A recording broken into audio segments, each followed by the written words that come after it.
봅시다. 예수님께서 말씀하셨던 바로 그때 그 현장으로 한번 우리 들어가 보는 거예요. 들어가 보고요. 그곳에 있는 사람들이나 여기 있는 저희들이나 또한 그곳에서 말씀을 전하시는 그 예수님이 비록 육체로는 우리 가운데 여기 함께하지 않지만 그러나 승천하신 그분께서 우리에게 부탁하셨던 그 말씀들은 전승되어져 왔고, 그래서 제자들이, 교회들이 그 말씀을 기록하고 그 기록된 말씀을 가지고 거듭 시대를 거슬러서 초월하여서 지금까지 전하여져 왔는데요. 그래서 그 말씀은 곧 주님의 말씀이죠. 육체로는 볼 수 없지만 그러나 육체로 계셨을 그때 그분이 하셨던 그 말씀은 고스란히 여러분과 저에게 지금도 말로서 이렇게 전파되어지고 있습니다. 그러면 예수님께서 말씀하셨던 그 말씀과 그리고 예수님께 일방적으로 예수님이 말씀하시는 건 아니죠. 사람들이 질문을 하고 있는 그 질문할 때의 그 사람들의 그 마음, 그리고 그 시대를 보면서 그분은 하나님이시거든요. 하나님이신 그분이 그 시대를 향하여서 말을 걸어오실 때, 그리고 진단하시고 평가하실 때 실은 그분의 그 마음은 곧 오늘 우리를 향한 마음이기도 하지요. 이 분명한 이 사건을 우리는 좀 시간을 거슬러서 시간적인 차이 때문에 우리는 그때로 돌아가지는 못하지만 그러나 그때 그곳에서 있었던 모든 상황, 그 정황들은 지금 여기에서도 동일하게 이렇게 추출해낼 수 있습니다. 말이 있기 때문에 그러고 문자가 있기 때문에 그러고 글이 있기 때문에 그런 거죠. 그래서 이 글들을 읽어 나가면서요, 무엇보다 귀로 듣는 것 같지만 실은 우리는 그 역사 안에서 말씀하시는 주님의 영적인 말씀, 즉 영으로 들어야 되는 거겠죠. 영으로 들을 때 거기에서 하나님은 영이시니 영이신 그분이 그곳에서나 여기에서나 동일한 그와 같은 모습으로 여러분과 나에게 말씀하실 것인 것을 여러분 우리가 잘 기억하고 한번 생각을 저와 같이 모으면서요 한번 듣고 전하고 같이 은혜 받기를 주님의 이름으로 축원드립니다. 예수님께서요 이제 누가복음을 여러분 성경을 읽지요. 성경을 읽으리라 생각이 됩니다. 만약 성경을 읽을 시간이 없다면 지금 이 시간이라도 잘 한번 들어보시면 좋겠습니다. 제가 여러분을 대신해서 성경을 읽고 그리고 여러분이 읽으면 더 좋고요. 읽고 성경 안에서 주님이 이제 무엇을 얘기하시는지에 대하여서 알려줄 것이니까요. 그래서 지금 이 시간만이라도 정말 잘 한번 같이 듣고 은혜가 될 수 있기를 정말 부탁드립니다. 주님이 하시는 말씀은 끝난 말씀이 아니고 종결된 말씀이 아니고요. 이 말씀은 이런 일이 벌어질 것이니까 이렇게 될 것이니까 지금 우리로 하여금 준비하라고 하시는 뜻이지요. 즉 우리는 지금 그 종결될 마지막 시대를 지금 진행해 나가고 있다라고 하는 뜻입니다. 진행형이라고 하는 거예요. 그러므로 그 과정 속에 있기 때문에 그 과정에서 우리는 어떻게 잘 준비해 나가야 될 것인지에 대하여서 예수님은 말씀하셨다라고 하는 거예요. 그래서 예수님께서 우리에게 뭐라고 하시냐면 쭉 읽어보니까 예수님이 제자들을 보내시면서요 먼저는 천국과 지옥에 대한 얘기를 하지 아니할 수 없습니다. 천국만 있는 건 아니고요. 지옥도 있고요. 지옥만 있는 것도 아니고 천국도 있습니다. 그런데 예수님께서 이 땅에 오셔서 우리들에게 하셨던 말씀은 무엇이냐면 너희의 목숨을 뺏고 그러고 나서 더 이상 아무것도 할 수 없는 자들을 두려워하지 말라. 이 얘기를 예수님이 하셨습니다. 그러나 너희들이 이제 두려워할 자를 주님이 알게 해주시는데요. 그 두려워할 자가 누구냐면 너희가 죽은 다음에 너희 영혼을 영원히 지옥에 멸하실 수 있는 하나님을 두려워하라고 하셨습니다. 즉 육신을 죽이는 일들은 일어날 수 있고 그 육신을 죽이는 자들을 우리가 두려워할 수도 있지만, 그러나 그 육신을 죽이는 자들로 인하여서 그 두려움 때문에 내 영혼까지도 지옥에 멸하실 수 있는 하나님 앞에 죄짓지 말라는 거죠. 육신을 비록 그들은 뺏어갈 수 있어도 그 이후로는 아무것도 할 수 없지 않느냐. 그런데 가장 두려워해야 될 게 무엇이냐면 육신의 생명을 끊고, 그러나 그 다음에 여러분 영혼을 영원히 지옥에 멸하실 수 있는 그 하나님을 두려워하라는 거예요. 지옥이 있어요, 없어요? 그럼 지옥이 있어요, 없어요? 반드시 있다라고 하는 거죠. 그래서 지옥에 멸하실 수 있는 주님을 두려워하라고 하는 것은 반드시 죽고 나면 끝나는 게 아니라 천국과 지옥이 있다라고 하는 사실입니다. 지금 그것 때문에 오늘 교회가 말씀을 전하는 거죠. 그것 때문에 오늘 교회가 하나님의 말씀을 지키며 주님의 오실 날을 기다리고 있는 거지요. 여기에서 끝나는 인생이 아니라 이것이 끝나면 주님의 나라가 반드시 있다라고 하는 것 때문에, 그것 때문에 그러면 오늘을 어떻게 살 것인가라고 하는 그 질문에 대하여서 교회가 계속 대답해 주고 있는 거죠. 그 나라를 위해서 살아야 됩니다. 육으로 사는 것은 결국 멸망이지만, 그러나 영으로 육을 죽이고 그래서 영으로 사는 자가 영원한 생명을 얻습니다. 이 얘기를 성경에서 말하고 있고, 그 말하여진 그 말씀을 여러분과 제가 시대를 거슬러서 계속적으로 말하고 있는 겁니다. 천국과 지옥이 있다라고 하는 사실이죠. 그래서 요한계시록도 마지막에는 어떤 모습으로 끝맺고 있습니까? 천국과 지옥이죠. 마지막 심판의 모습으로 성경이 다 끝마치고 있습니다. 영원히 멸망당하는 그와 같은 흑암의 권세 아래에 속해 있는 많은 죄인들과, 그러나 죄 가운데 있지만 예수 그리스도 안에서 새로워짐을 얻고 이제 주님 안에서 그분의 말씀과 그분의 계명과 예수 그리스도의 피의 증거를 가진 자들이 비록 세상에서는 환난을 당했지만, 그래서 때로는 순교도 당했지만, 그러나 믿음을 지킨 바로 그 성도들이 예수 그리스도와 함께 주님의 나라에서 영원히 사는 그와 같은 아름다운 이 끝맺음으로 바로 성경은 마무리하고 있지요. 천국과 지옥은 반드시 우리 가운데 오게 될 것이다 라고 하는 거예요. 그러면 천국 가야 됩니까? 지옥 가야 됩니까? 여러분이 결정을 할 수밖에 없습니다. 천국은 반드시 있고 지옥도 반드시 있습니다. 그래서 두려워하지 말라고 하시는 거예요. 두려워하지 말라. 그러면서 예수님께서요, 우리 가운데 뭐라고 부탁을 하셨느냐면, 우리에게 부탁한 거고 교회에게 부탁한 거예요. 깨어 있어라 라고 하는 거죠. 준비하고 있어라, 깨어 있어라. 이거는 육신으로 이렇게 깨어 있다 그런 게 아니라 육신의 삶을 살면서 뭐 안에서 깨어 있어야 된다라고 하는 거예요. 영적인 데에서 깨어 있으라라고 하는 거예요. 영적인 삶을 살아야 된다라고 하는 거죠. 아무리 교회를 많이 다니고요, 아무리 우리가 상대적으로 크고 작고 많고 적고 뜨겁고 뜨겁지 않고 이걸 다 초월하여서 만약 우리가 육신의 삶은 누구나 다 살고 있는 거죠.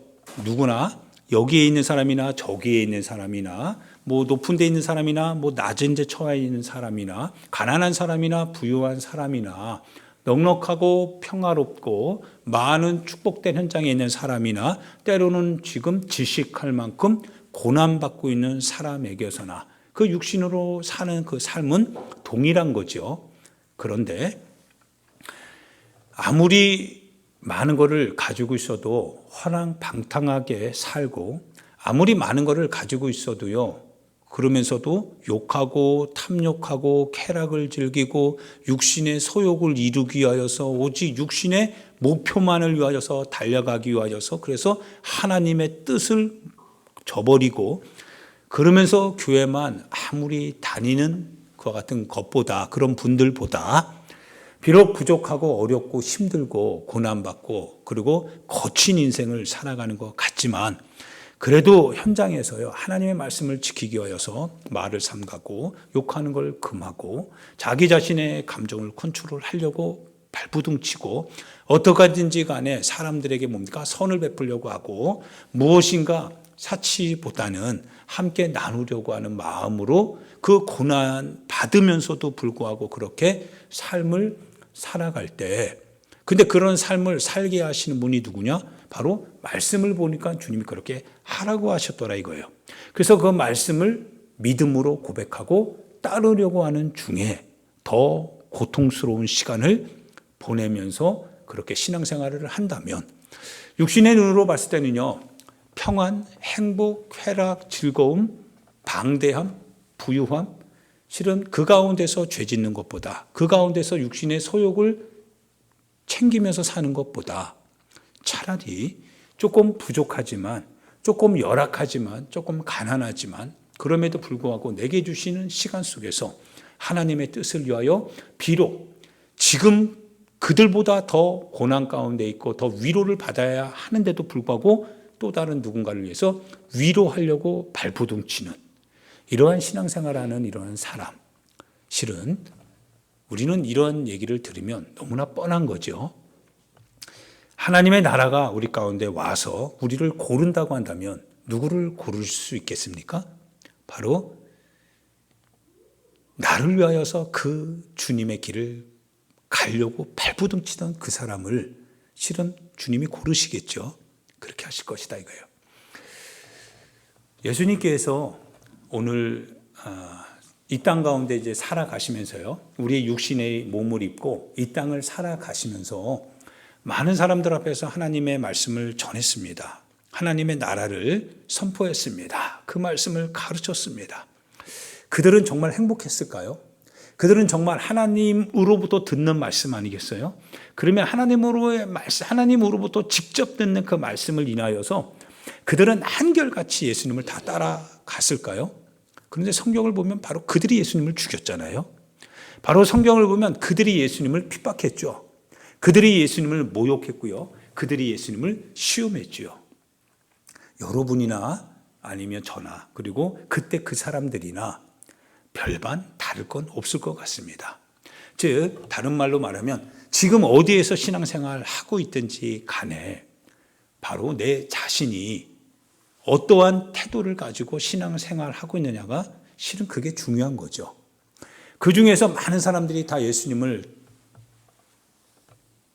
이렇게 밀어내고 예수님을 고난당한다고 하니까요, 어렵다고 하니까, 힘들다고 하니까 예수님이 이제 순환을 당하고 죽임 당한다고 하니까 그렇게 많은 사람들, 따라냈던 사람들도 다 떠났잖아요. 그러나 다 떠난 건 또 아니었어요. 그 중에 멀리서나마 예수님을 불쌍한 눈으로 그리고 불편한 마음을 이겨가면서 그리고 때로는 회개하면서 주님을 그래도 따라가려고 했던 사람들도 있죠. 여전히 오늘도 마찬가지일 것이다 생각이 됩니다. 많은 사람들이 신앙생활을 하지만 그러나 그 가운데서도 군중을 따르는 사람이 있는 반면에 때로는 어떻든지 간에 하나님의 뜻을 지키기 위하여서 그래서 마치 숨겨둔 7,000명과 같이 신앙생활하는 사람도 있을 것이다 라고 하는 그 같은 생각을 우리는 같이 공유할 수 있을 것 같습니다. 왜냐하면 성경에 똑같으니까요. 그러던 중에 어떤 사람이 예수님의 말씀을 들으면서요, 이런 얘기하는 겁니다. 예수님, 구원을 받는 자가 적습니까? 이 얘기를 하는 거죠. 13장에 보니까 예수님이 이 얘기를 하셔요. 어떤 사람이 23절에 보니까 주여 구원을 받는 자가 적습니까? 이 말에는 불안한 마음이 있었을까? 아니면 이렇게 많은 사람들이 주님을 이렇게 따라다니는데 얼마나 많이 주님 그 구원받는 사람이 얼마나 많이 있겠습니까? 얼마나 정말 많이 있을 것 같지 않습니까? 아마 역설적으로 물어보았을 것 같기도 하고요. 아니면 좀 불안한 심정으로 구원을 받는 사람이 정말 많을까요? 아니 근데 좀 적게 보일 것 같은데요. 이렇게 불안한 마음으로 질문을 던질 수도 있었을 것 같습니다. 그런데 예수님이 그 부분에 대하여서요, 어떻게 대답을 해 주십니까? 우리가 그 부분이 정말 궁금하죠? 여러분 예수님이 계시다면 여러분 첫 번째 질문하고 싶은 게 뭘까요? 바로 주님, 천국에 많은 사람이 갈까요? 저는 주님, 정말 천국에 많은 사람들이 지금 교회 다니는데 이 많은 사람들이 다 천국에 갈 수 있는 겁니까? 그리고 또 하나 질문하고 싶은 건 뭐예요? 주님, 그러면 나도 혹시 천국에 갈 수 있는 건가요? 아니면 아닌가요? 이거 궁금하죠? 궁금할 것 같아요. 그래서 이 사람도 이렇게 말을 걷는 것, 이렇게 주님께 여쭤보는 것 같아요. 아마 본인도 좀 깨림칙했을 것 같아요. 깨어 있어야 된다. 그리고 준비해야 된다. 그리고 여러 가지 선한 사마리아인의 비유를 막 들어가면서요. 일반적이지 않았거든요. 그런 일반적이지 않기 때문에 자기도 그런 일반적인 사람들, 그런데 일반적이지 않은 사람들이 천국 간다고 하니까 자기도 좀 불편한 마음에 뭔가 좀 두려워하지 않았을까라고 하는 생각도 가져요. 그게 실로 여러분과 나의 마음 아닌가요? 나도 구원을 받을 수 있을까? 나도 천국에 갈 수 있을까? 라고 하는 마음이죠. 그래서 예수님께 물어봤던 거예요. 용기를 내서 물어봤어요. 예수님, 구원을 받는 자가 적습니까? 좀 많았으면 좋겠는데. 근데 거기에 대해서 예수님이 적어, 많아. 주님 그런 얘기 하지 않으세요. 숫자적인 얘기를 예수님이요 하지 않으시고요. 이렇게 말씀을 하십니다. 좁은 문으로 들어가기를 힘쓰래요. 얘야, 구원을 받는 자가 적습니까? 라고 하는 그 질문에 대하여서 예수님이 뭐라고 하시냐면 좁은 문으로 들어가기를 힘써라. 얼마나 주님이 가슴이 아플까요? 주님이 그 말씀을 하실 때 어떤 마음이셨을까 한번 생각해 봤으면 좋겠습니다. 좁은 문으로 들어가기를 힘써라. 오늘 신앙생활 하는 데 있어서요, 신앙생활은 교회 나오면 다 되는 거가, 여기 교회만 나온다면 신앙생활이 된다고 한다면 참 좋겠는데, 근데 교회만 나오는 것이 어떤 사람에게는 힘이 들 수도 있지만 아마 대부분의 사람들은 교회 나오는 거 그냥 몸이 나오기만 하는 거니까 어렵지 않을 수도 있을 것 같아요. 근데 문제는 교회에서 딱 나가고 이제 내 삶의 현장으로 갔을 때 내가 이제 말씀을 따라 살아야 되잖아요. 근데 거기서부터가 실은 어려움이 오는 거거든요. 예를 들어 당장에 우리 지사님 같은 경우 여러 가지 어려운 모습이 있죠. 그죠? 예를 들어 수요예배 드리는 것도 쉽지 않죠. 어려워요. 근데 감고 나요 내가 수요예배 갈 거야 라고 한다면 이 닥쳐올 그 상황이 이게 참 쉽지 않습니다. 믿지 않는 사람들 틈바구니에서요, 나는 크리스찬이야 라고 말하면서요, 크리스찬으로서의 하나의 어떤 성결한 삶을 나는 살아야 돼 라고 한다면 정말 불편하게 될 일도 많이 있죠.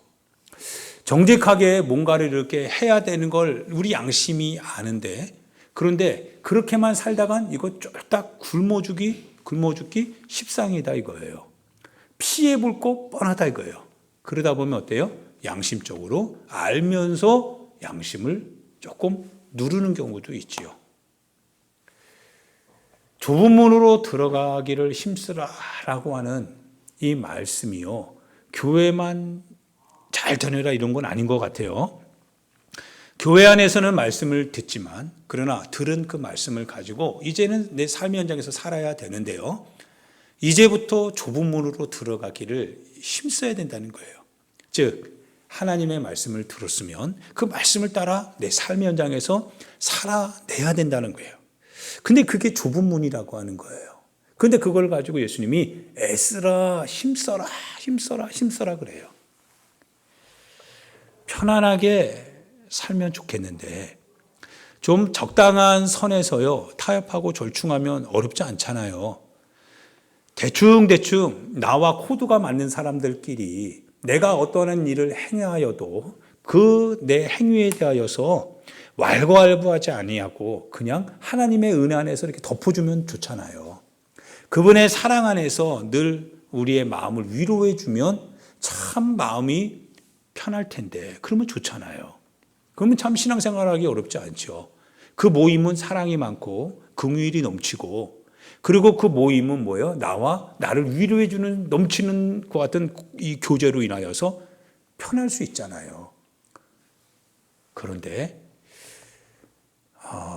그것만은 아니라는 거예요. 좁은 문으로 들어가기를 애쓰래요. 구원을 받는 자가 적습니까? 라고 할 때 주님이 이 말씀을 하시는 거예요. 좁은 문으로 들어가기를 애써라. 힘써라. 할렐루야.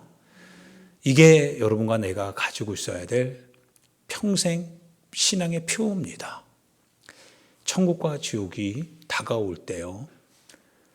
누구나 좁은 문으로 들어가기를 구한다고 합니다. 천국 가기 위해서 좁은 문으로 들어가라고 하니까요. 그래서 이 좁은 문으로 들어가기를 신앙인들은 다 구하고 있거든요. 다 구하죠. 누가 쾌락을 추구하는 신앙인이 어디 있습니까?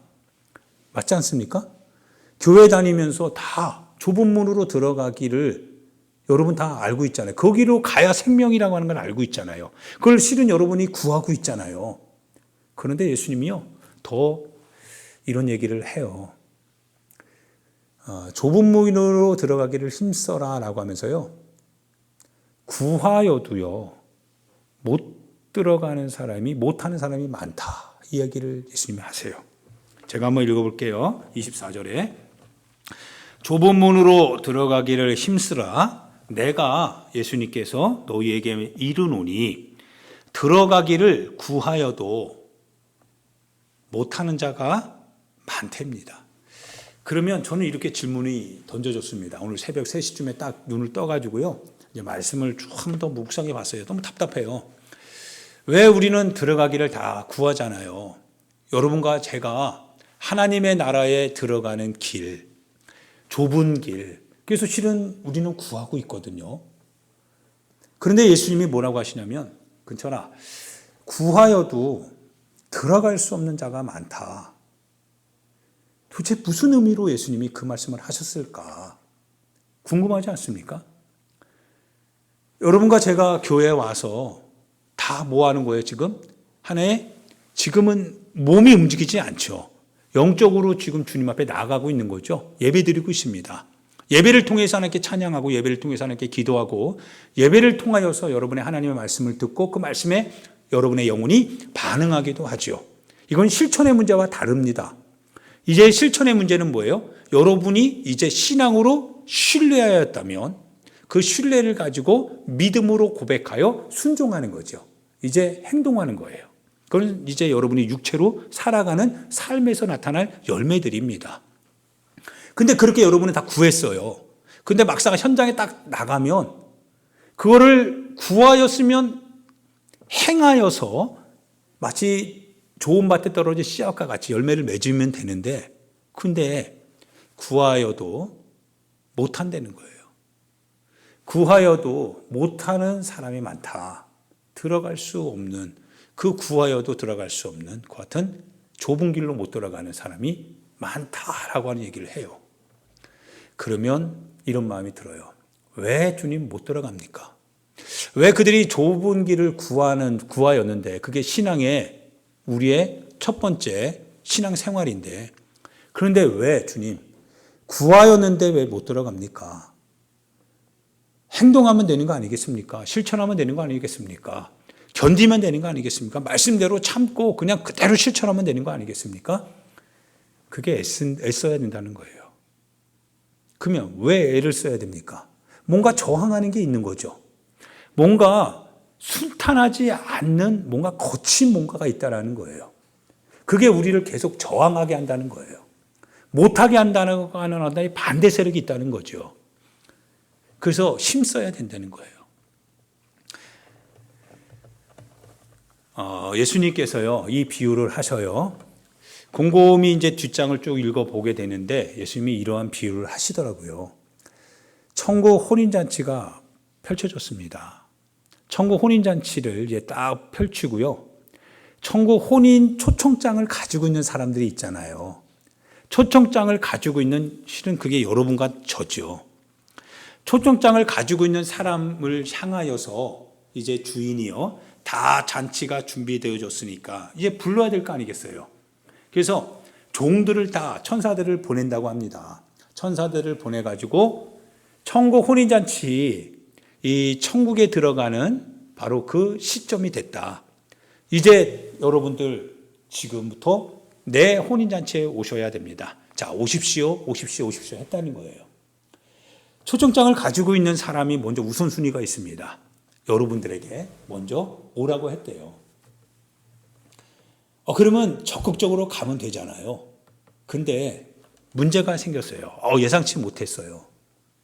예상치 못한 문제가 뭔지 아십니까? 밖으로부터 핍박이 오고 그런 게 아니더라고요.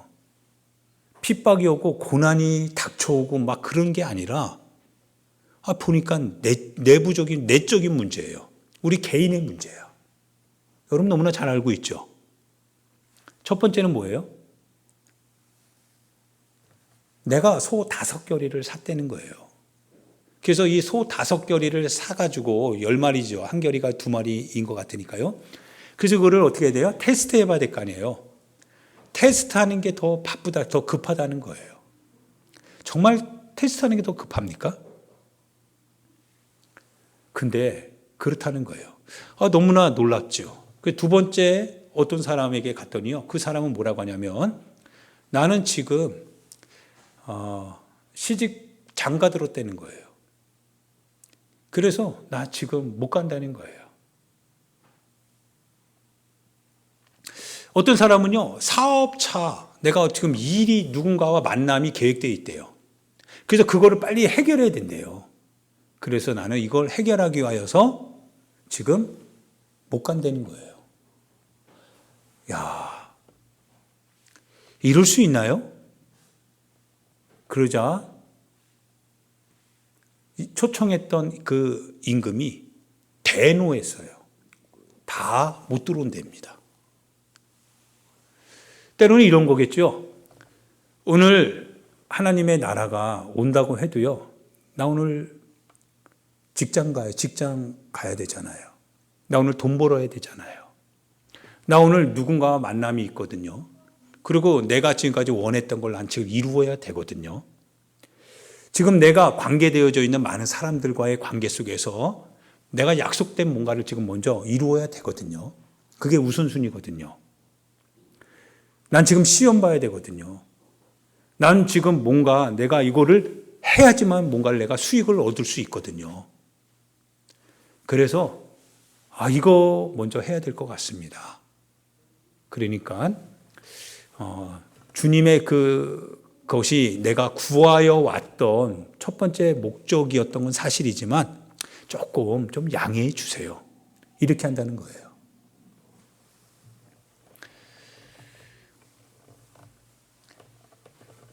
너무나 놀랄 만한 일이죠.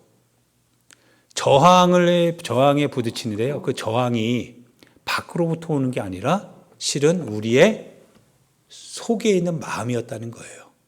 그러니까 예수님 앞에 이렇게 나왔으면서도요, 뭐냐면 내 안에 일단 뭔가 우선순위가 있다는 거예요.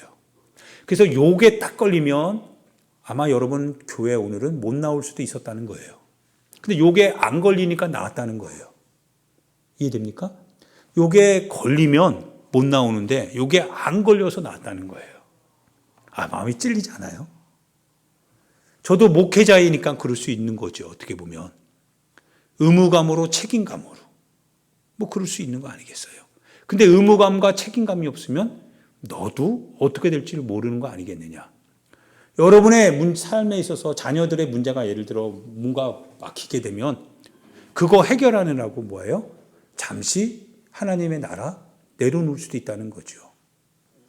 내가 지금 뭔가를 이루어야 된다고 한다면 그거를 내 마음속에서 평상시는 문제가 되지 않았기 때문에 괜찮았다면 근데 지금 그게 이제 내 문제가 되었어요. 근데 하나님의 말씀이 그 문제와 지금 충돌을 일으켰어요.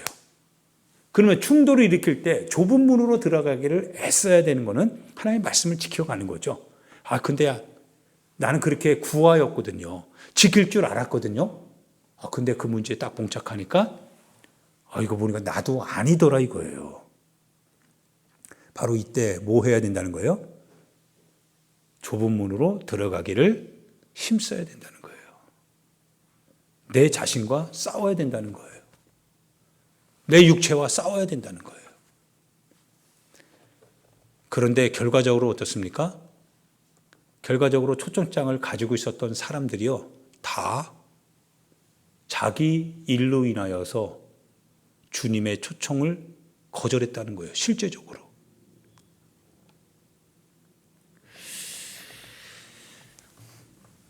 그런데 더 놀라운 게 뭔지 아십니까?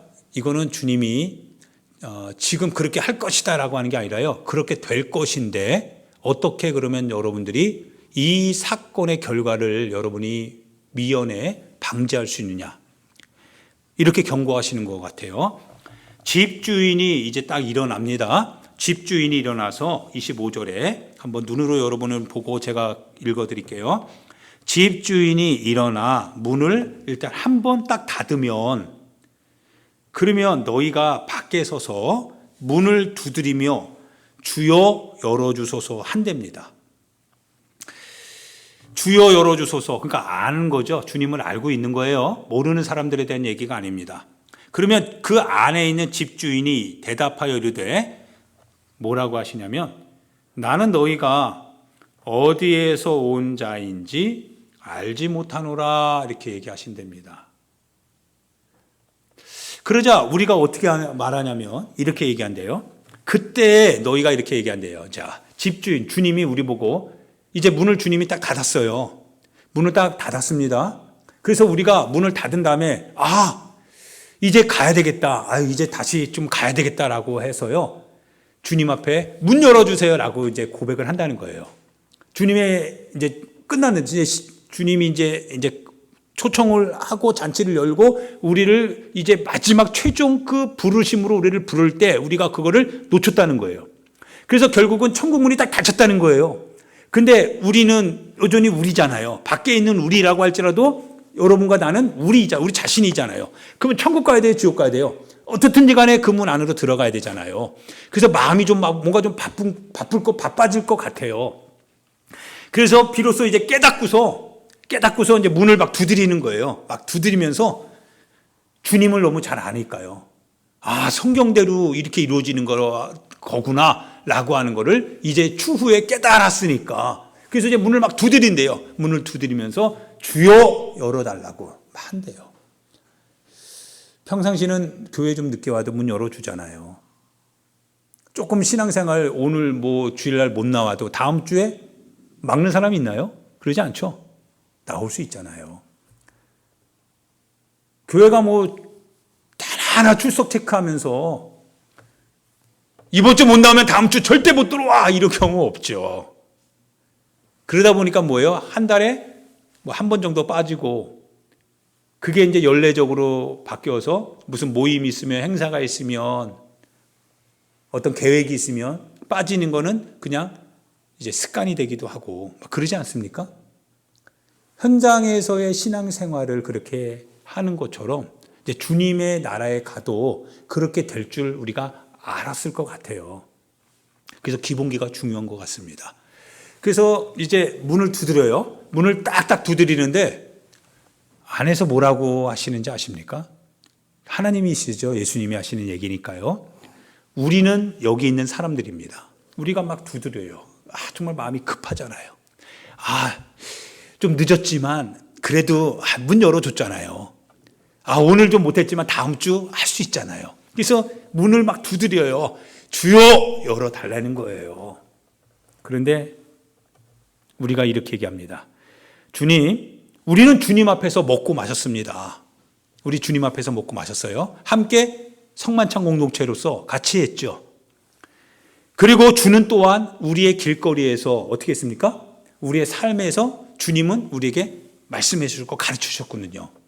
그러니까 예수님 곁에 지금 많은 사람이 있잖아요.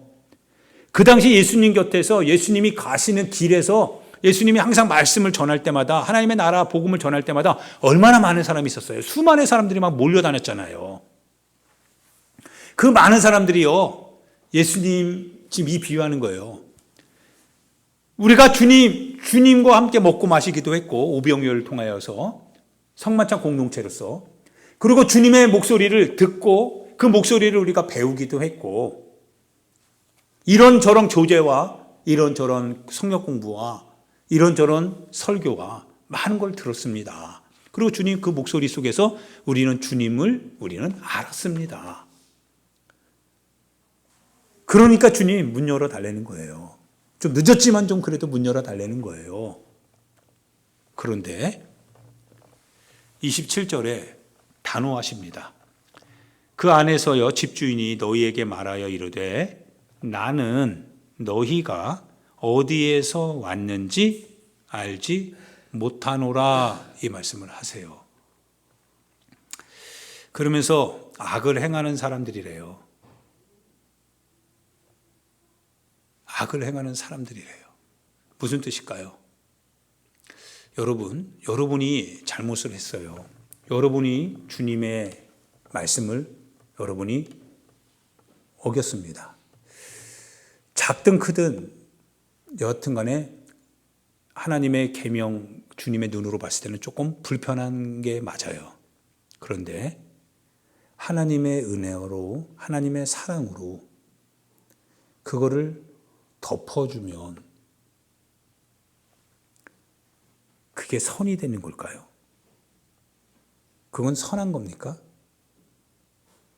죄를 하나님의 그냥 사랑으로 덮는다면 죄가 그냥 사라지는 건가요? 그런 거 아니죠. 그 안에서 뭐라고 하냐면 행악하는 자들이래요. 너희는 행악하는 자들이래요. 그러면 신앙생활을 하잖아요. 우리가 교회 생활 하잖아요. 그런데 우리가 육신으로 살 때 악을 우리가 행하지 않기를 바라지만 그러나 때로는 악할 수 있잖아요. 죄를 짓기도 하잖아요. 그러면 일주일에 한 번 정도는 교회 오잖아요. 그럼 교회에서 뭐 해야 되는 거예요? 그 죄를 알려줘야 되는 거잖아요. 죄를 가르쳐줘야 되잖아요. 드러내게 해줘야 되잖아요. 그리고 그 죄를 어떻게 하게 돼요? 그거를 회개할 수 있도록 해줘야 되잖아요. 그것이 잘못했다라고 하나님이 행악하는 자들이라고 하는 그 악이라고 하는 것을 알려줘야 되잖아요. 하나님의 사랑이 그 악을 깨닫고 회개할 때 그 하나님의 사랑이, 세상은 냉정하죠.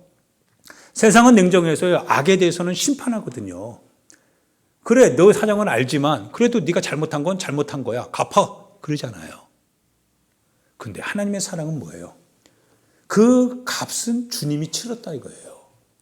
널 위하여 예수님이, 지금도 살아계신 예수님이 너가 회개한다면, 그 죄를 깨닫고 회개한다면, 그래서 그 회개를 위하여서 희생제물이 필요하다는 것을 안다면 내가 그거 예수 그리스도 안에서 대가를 치르겠다 이거예요.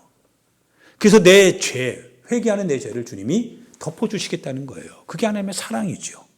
그게 하나님의 용서하는 사랑이죠.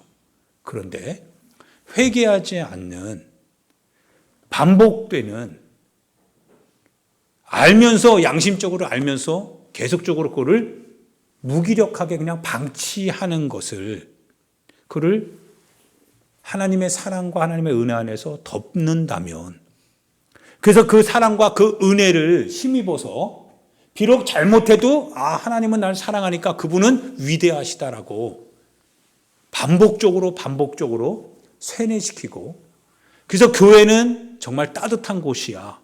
정말 교회는 내가 좀 불편하고 좀 어렵고 힘들고 내가 좀 약해서 내가 죄 짓고 내가 좀 행악을 했어도 그래도 교회 많은 곳은 없어라고 말하면서 따뜻하다, 사랑이 넘친다라고 말하게 해주면 과연 그것이 정당방위로 인정이 되냐 이거예요. 하나님의 나라에서만에 그것을 받아주신다고 한다면, 그렇다면 그렇게 하면 좋겠습니다. 그런데 하나님의 나라에 가니까요, 그렇게 하는 게 아니 되는 거죠. 왜 좁은 길로 가도록 하지 않았냐는 거예요. 좁은 길로 간다라고 하는 게 뭐냐? 바로 그때 너가 양심적으로 살지 않은 것을 네 마음이 알 때, 그러면 양심적으로 살기 위하여서 발버둥치는 그게 바로 너가 싸워야 될 좁은 길이 아니었느냐라고 하는 것을 깨달았어야 된다는 거죠. 그래서 어떻든지 간에 좁은 길을 갈 수 있도록 만들었어야 되는 거죠. 그걸 위해서 매주일 하나님 앞에 예배 드리는 거고, 그러니까 성경을 읽는 거고, 성경을 배우면서 깨달으면서 너의 삶에서 그렇게 살 수 있는 동력을 다시금 얻어서 죄를 지었으면 회개하고, 그분의 은혜와 그분의 사랑 안에서 그래서 다시금 주님의 뜻대로 살려고 발버둥치고, 그러던 중에 주님의 나라가 임할 때 주님이 내가 흘린 내 보혈의 가치를, 바로 그 영혼이 그 가치를 자기의 생명으로 바꾼 것을 알 때 하나님이 영광을 받으시고 내 영혼의 구원을 받게 될 때 나는 하나님 앞에 기뻐하게 되는, 이게 복음이다라는 거였죠. 그런데 속였다는 거예요. 너의 양심을 향해서 너 자신이 속였고, 너도 그 양심에 대하여서 알면서도 그거를 덮어주는 무엇인가, 그 교리에, 그 교회에, 그 예배에, 그 은혜에, 그 사랑에 너도 스스로 합리화시켰다는 거예요. 비로소 이제 깨닫고서 주님의 문이 닫히고 나서 이제 깨닫고 문 두드렸더니, 잠시 잠깐 내가 평상시 했던 것처럼 하나님의 말씀이 우선인 건 알지만, 좁은 길로 가야 되는 건 내가 우선인 건 알지만, 그러나 내가 지금 바쁜 걸 어떻게 하냐 이거예요. 난 지금 뭔가를 만나야 되고, 뭔가 사업을 해야 되고, 내가 시험을 봐야 되고, 내가 뭔가 내 인생의 목적을 위하여서 내가 뭔가를 성취해야 되는데, 그래서 부득이하게 나는 그걸 할 수 없었고, 그래서 할 수 없는 그 얘기를 할 때 많은 교회가, 많은 목사님이 그걸 인정해 주고, 그러면 다음에 하면 되죠. 하나님은 다 받아주실 겁니다 라고 해서 난 그거를 하나님의 뜻인 줄 알고 받아들였다는 거죠. 그리고 하나님의 사랑이 나를 여전히 구원을 포기하지 않은 채 나는 구원을 받는 것으로, 주시는 것으로 알고 있었다는 거죠. 그런데 알고 보니까 뭐 조금 늦어버렸더라 이거예요. 그러면 내가 평상시 배웠던 그대로 그 지식 가지고 이제 주님의 문을 두드린다는 거예요. 문 열어주세요 주님, 문 열어주세요 그러는 거예요. 나 주님과 함께, 주님이 나와 함께 떡을 먹고 음식을 먹었으며, 성만찬 안에 같이 참여했으며, 직분도 받았으며, 그리고 주님은 나에게 가르치셨습니다. 난 교회에서 주님에 대해서 배웠습니다. 난 그 안에 때로는 울기도 했고요. 난 그 안에 때로는 은혜를 받아서 나는 하나님의 사랑을 고백하기도 하고, 나는 때로는 서원도 하기도 하고 막 그랬다는 거예요. 근데 조금 늦었는데 세상 교회는 그 늦어도 조금 받아줬다는 거예요. 그래서 문 두드리는데 이제 좀 열어달라는 거예요. 근데 주님이 안 열어주세요. 안 열어주세요. 행악하는 자들아 내게서 떠나가랍니다. 어떻게 해야 됩니까? 구원을 받는 사람이 적습니까? 많습니까? 사람의 질문입니다. 그 사람의 질문에 대해서요, 예수님이 이 말씀을 하시는 거예요. 예수님이 그래서 우리에게 뭐라고 얘기해 주시냐면, 저에게 이런 마음이 확 와요. 선한 사마리아인의 비유 있잖아요. 율법사도, 제사장도, 그리고 레위인도 강도 만난 자를 피하여 지나갔다고 했죠. 근데 강도 만난 자에 대한 얘기를 들어보니까 꼭 나 같아요. 마치 내가 강도 만난 자 같고요, 우리 교회가 강도 만난 자 같은 생각이 본의 아니게 들어요.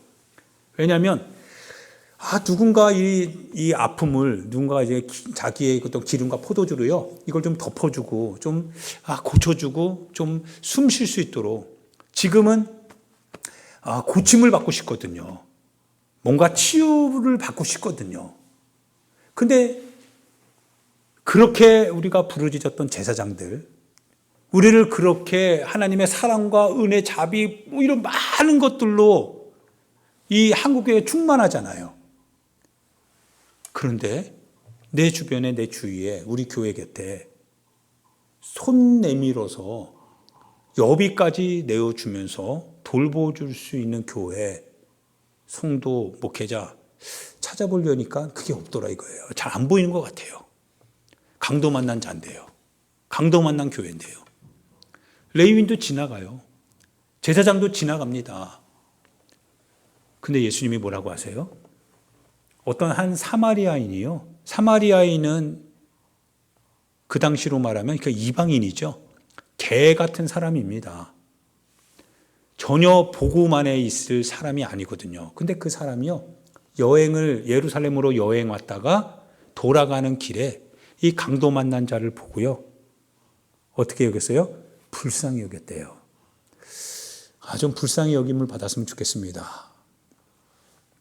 오늘날 한국교회 안에 많은 고통당하는 교회들 있잖아요. 그리고 고통당하는 성도도 있고 고통당하는 목회자도 많을 거 아니겠어요. 조금 돌봐줬으면 좋겠다. 좀 뭔가 좀 돌봐줬으면 좋겠다. 이런 마음이 들어와요. 그들을 좀 돌봐줬으면 좋겠고 그런 교회를 좀 돌봐줬으면 좋겠다. 이런 마음이 들어와요. 그 안에 성도들은 얼마나 힘들고 애쓰고 수고하면서 섬기고 있겠습니까? 그 성도를 좀 돌봐줬으면 좋겠다. 이런 마음이 들어오는데 그런데 다 그냥 지나치는 것 같아요. 오늘도 그냥 각계전투 할 수밖에 없는 건 알지만 그냥 그렇게 방치되는 것 같아요. 너무 가슴이 아파요. 근데 한 선한 사마리아인이요. 길을 가다가 그 강도 만난 자를 보고요. 거기다가 기름을 붓고 포도주를 부어서 소독하고 그리고 치유하더라 이거예요. 그러고 나서 자기가 타고 왔던 그 짐승에다가 그 사람을 들쳐 업게 하고 실어놓고 그 사람을 여관으로 데리고 가요. 정말 참 대단하죠. 그리고 하룻밤 묵고 나서 그 사람은 이제 떠나는데요. 데나리온 둘, 그러니까 이틀치 노동자 품삯을 그에게 주면서 나중에 이 사람이 더 필요하다면 더 줄 테니까 이 사람을 위해서 좀 잘 돌봐주시고 만약에 비용이 더 들어간다면 내가 다음에 다시 올 때 갚겠으니 치유하는 데 있어서 절대 계산하지 말라는 거예요. 누가 강도 만난 자의 이웃입니까? 자비를 베푼 사람이죠. 나의 이웃, 우리 교회의 이웃. 좁은 문으로 들어가야 된다는 게 뭘까요? 사랑하는 여러분, 부탁드리는 거죠. 주님의 마음으로 부탁드리는 건 뭐냐면 여러분 삶의 현장으로 돌아가셔서 여러분 작은 누군가의 이웃이 되어야 됩니다. 그렇게 애쓰셔야 됩니다. 할렐루야. 여러분 애쓰셔야 됩니다. 이웃이 되십시오. 좁은 문으로 들어가는 자입니다. 그래서 여러분들이 조금씩 애쓰셔서 크게 도우라 그런 거 아닙니다. 여러분이 선을 행해야 될 때는 선을 행하시고 누군가의 도움을, 누군가를 위로하고 누군가를 치료해야 된다면 잠시 좀 바쁜 길 좀 멈추고 그 사람의 얘기도 좀 들어주고 그래서 예수님의 마음으로 선을 행할 수 있는 사람들이 되기를 좀 부탁드립니다. 주님이 원하시는 게 바로 그런 모습들이죠. 주님이 내가 너희를 불쌍히 여긴과 같이 너도 다른 사람들을 불쌍히 여김이 마땅하지 않느냐. 불쌍히 여겨주는 겁니다. 할렐루야. 할렐루야. 주님의 나라가 이제 다가오지요. 깨어있고 준비되어져야만 합니다. 좁은 길로 들어가기를 위하여서 애써야 됩니다. 적은 밖에 있는 게 아니라 실은 우리 안에 있더라 이거예요. 우리 안에 있는 적을 끊임없이 경계하고 대적하고 저항하면서 좁은 길로 어떻게든지 들어가려고 발버둥 치는 중에 하루, 이틀, 1년, 2년 지나가면 결국 주님이 오시게 될 것이고 오시는 그날, 문 활짝 열 그날 바로 기다렸다는 듯이 주님 혼인잔치 함께 참여할 수 있기를 예수님의 이름으로 축원드립니다. 같이 이 시간 우리 하나님 앞에 기도드립시다. 사랑하는 여러분, 하나님의 말씀을 여러분이 이제 들었고 그리고 여러분은 이제 삶으로 돌아가서요 신앙의 이제 후반전, 즉 책임지는 삶을 살아야 됩니다. 감당치 못할 시험당함을 허락지 않는다고 하시는 그 주님의 말씀을 믿고 여러분의 삶의 현장에서요 과도하지 않습니다. 과도한 것 자체가 때로는 교만할 수 있습니다. 보이지 않게요 오른손이 하는 것을 왼손이 모르듯이 비밀스러우면서도 조심스럽게 그러나 그 사람의 마음에 웃을 수 있도록 마음을 조금 위로할 수 있도록 그런 선을 행하기를 부탁드립니다. 주님이라면 어떻게 하셨을까라고 하는 늘 질문을 던져가면서요. 여러분 자신의 마음과 싸우고 양심과 싸우고 저항하면서 좁은 길로 들어가기를 위하여서 스스로 신앙 안에서 애쓰며 살아갈 수 있기를 주님의 이름으로 축원드리면서 이 시간 우리 같이 주여 한번 부르고요. 주님 뜻대로